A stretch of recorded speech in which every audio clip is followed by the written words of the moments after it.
உலக புகழ்பெற்ற மதுரை சித்திரை திருவிழாவின் கள்ளழகர் வைகை ஆற்றில் இறங்கும் வைபவத்திற்காக வைகை அணையிலிருந்து இன்று தண்ணீர் திறந்து விடப்பட்டுள்ளது.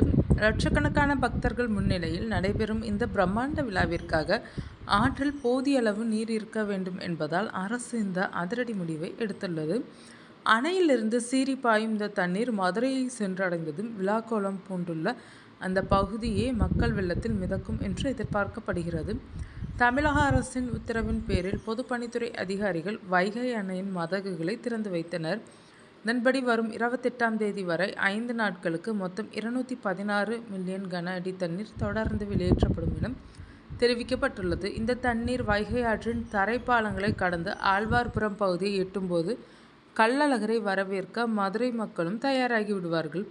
இதற்கான பாதுகாப்பு ஏற்பாடுகள் மற்றும் ஆற்றில் ஆழமான பகுதிகளை கண்டறிந்து எச்சரிக்கை பலகைகள் வைக்கும் பணிகளும் தற்போது முழு வீச்சில் நடந்து வருகின்றனர். கள்ளழகர் பச்சை பட்டுடுத்தி வைகை ஆற்றில் இறங்கும் காட்சியை காண தென் மாவட்டங்கள் முழுவதிலும் இருந்து மக்கள் மதுரையில் குவிய தொடங்கியுள்ளனர். கடந்த சில ஆண்டுகளாக இருந்த கட்டுப்பாடுகள் இன்று இந்த ஆண்டு விழா மிக சிறப்பாக நடைபெற உள்ளதால் பக்தர்களிடையே மிகுந்த உற்சாகம் காணப்படுகிறது. மதுரை மாநகரம் முழுவதும் தற்போது திருவிழா களை கட்டியுள்ள நிலையில் ஆற்றில் தண்ணீர் வர தொடங்கியுள்ள செய்தி பொதுமக்களுக்கும் விவசாயிகளுக்கும் ஒரு சேர மகிழ்ச்சியை தந்துள்ளதாக தெரிகிறது.